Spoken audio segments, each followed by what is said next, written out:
Dua pesepak bola Indonesia mendapat pelatihan selama 2 pekan di Navarra, Spanyol, tepatnya di Tajonar, yang merupakan akademi klub La Liga, yaitu Osasuna. Kedua pemain itu adalah bek Persija Jakarta Perez Aquilacho dan gelandang Borneo FC Fardan Faras Prawita. Keduanya berlatih bersama tim U15 dan U16 Osasuna. Keduanya awalnya dijadwalkan melakukan perjalanan pada Maret lalu, namun tugas timnas menunda kedatangan mereka. Dalam pelatihan ini mereka berkompetisi langsung dengan para pemain akademi dan bekerja dalam kondisi fisik, teknik, dan taktik dalam level tinggi.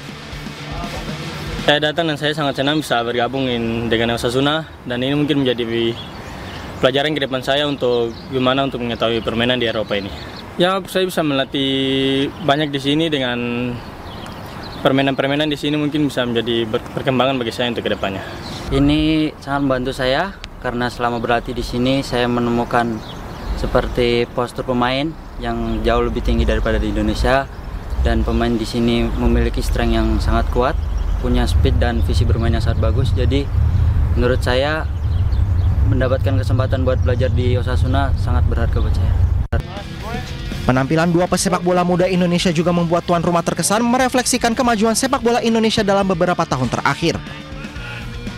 Es verdad que aquí han llegado dos jugadores con un nivel excepcional, son jugadores de selección juvenil de Indonesia, pero es verdad que el nivel es un gran nivel, esto lo tenemos que reconocer, se está viendo en los entrenamientos.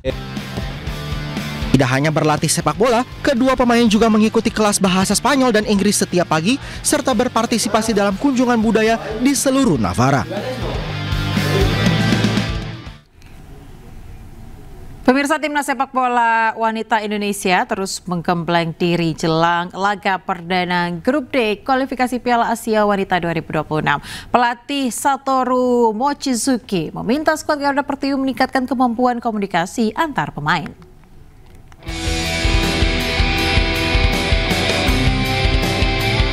Timnas sepak bola wanita Indonesia terus menggembleng diri jelang laga perdana kualifikasi Piala Asia Wanita 2026. Menyisakan 3 hari, fokus latihan adalah kerjasama dan soliditas tim.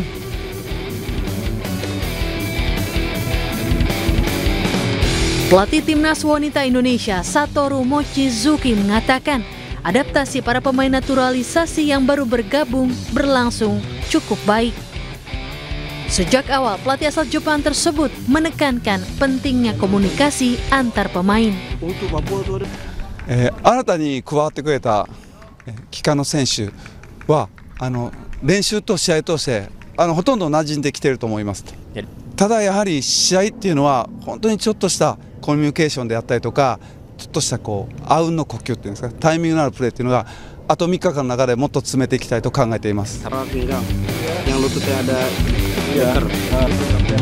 Skuad Garuda Pertiwi akan menjadi tuan rumah kualifikasi Piala Asia Grup D yang bakal digelar di Tangerang, Banten. Indonesia bakal bersaing dengan Kirgistan, Pakistan, dan Taiwan.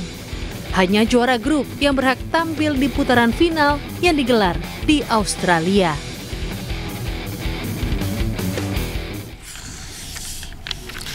New York berpotensi memiliki calon wali kota muslim pertama, pemirsa. Selengkapnya sesaat lagi, tetaplah bersama kami di edisi.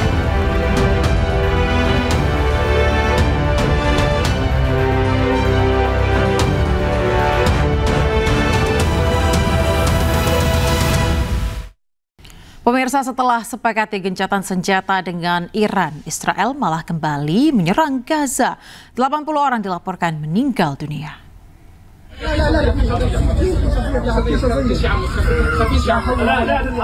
Seorang anak Gaza menjadi korban kekejian tentara Israel.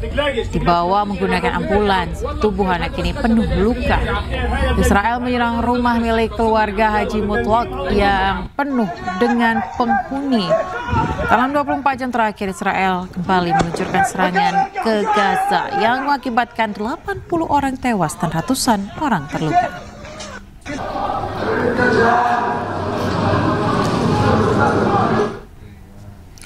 Pemirsa, 20 warga Gaza Palestina tewas setelah tentara Israel melepaskan tembakan saat warga menunggu bantuan kemanusiaan. Tentara Israel menargetkan warga sipil Palestina yang kelaparan. Korban yang berusaha mendapatkan makanan tewas ditembaki tentara Israel, sementara lebih dari 200 lainnya terluka. Tentara Israel menembaki warga sipil saat menunggu di dekat titik distribusi bantuan di koridor Netzarim, Gaza Tengah. Sementara Rumah Sakit Al-Auda mengonfirmasi bahwa mereka telah menerima 146 orang yang terluka, termasuk 62 orang yang kritis akibat tembakan Israel di titik distribusi bantuan di Gaza Tengah. Selama 12 hari terakhir, sudah 870 warga Gaza tewas akibat kekejaman Israel.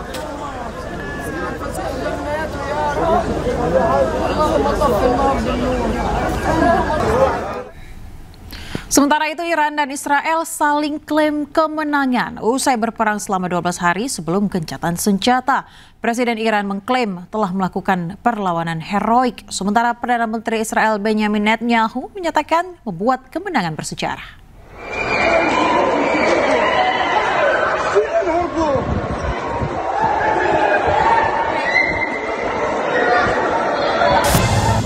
Serangan Iran ke pangkalan militer Amerika Serikat di Qatar menandai berakhirnya perang antara Iran-Israel yang telah berlangsung selama 12 hari. Meski ada campur tangan Amerika Serikat, namun Iran dan Israel saling mengklaim kemenangan pasca perang yang berlangsung selama 12 hari tersebut.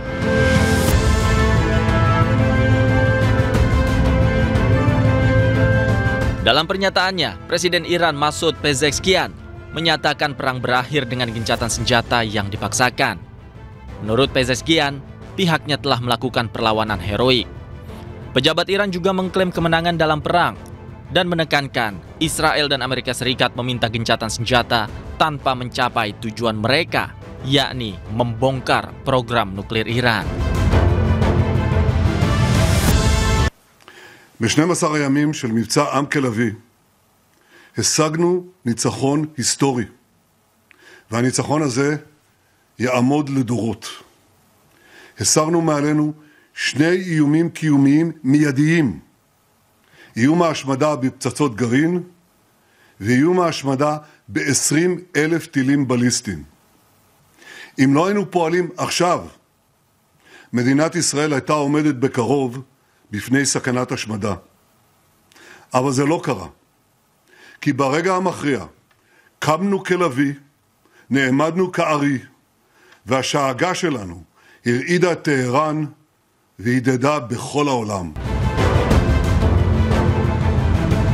Seakan tak mau kalah, Perdana Menteri Israel Benjamin Netanyahu juga mengklaim kemenangan Israel dalam perang 12 hari. Netanyahu menyatakan membuat kemenangan bersejarah dan Israel telah singkirkan ancaman bom nuklir milik Iran. Gencatan senjata ini dilakukan usai Iran dan Israel terlibat perang selama 12 hari. Perang ini juga diikuti oleh campur tangan Amerika Serikat yang menyerang 3 kota di Iran.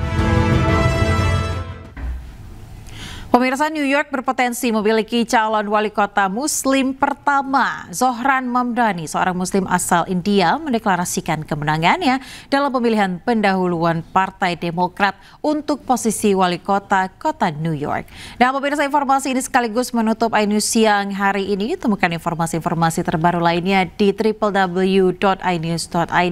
Dan cuplikan tayangan berita iNews dapat Anda saksikan di kanal YouTube @officialinews. Dan selanjutnya pemirsa, Anda akan menyaksikan Pemimpin Rakyat bersama rekan kami Desvita Pionda. Ya, dan pemirsa, update informasi terbaru Anda dengan berita-berita aktual juga hangat dan sejukkan dulu dengan air mineral yang murni dan alami. Saya Aya Nufus, pamit undur diri, selamat beraktivitas dan sampai jumpa.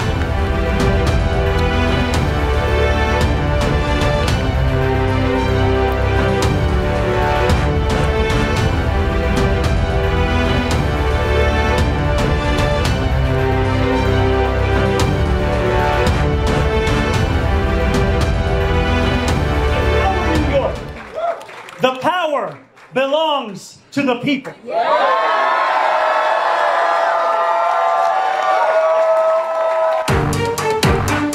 Zohran Mamdani, anggota Dewan Negara Bagian Amerika Serikat, umumkan kemenangannya dalam pemilihan pendahuluan Partai Demokrat untuk pencalonan wali kota New York.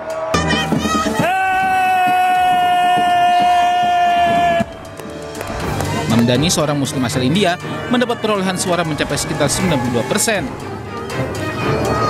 Kemenangan Mamdani mendapat perhatian luas, termasuk dari mantan gubernur New York, Andrew Cuomo, yang telah memberinya selamat. Meski demikian, hasil akhir pemilihan belum sepenuhnya final. Karena tak ada kandidat yang berhasil meraih 50% suara dalam putaran pertama, proses dilanjutkan menggunakan ranked choice voting, yakni metode pemungutan suara berurutan yang akan tentukan pemenang resmi. Mamdani dikenal sebagai sosok yang aktif memperjuangkan isu-isu keadilan sosial dan reformasi kebijakan, termasuk isu soal Palestina. Pemilihan wali kota New York dijadwalkan berlangsung pada akhir tahun ini. Mamdani berpeluang maju sebagai calon wali kota muslim pertama New York.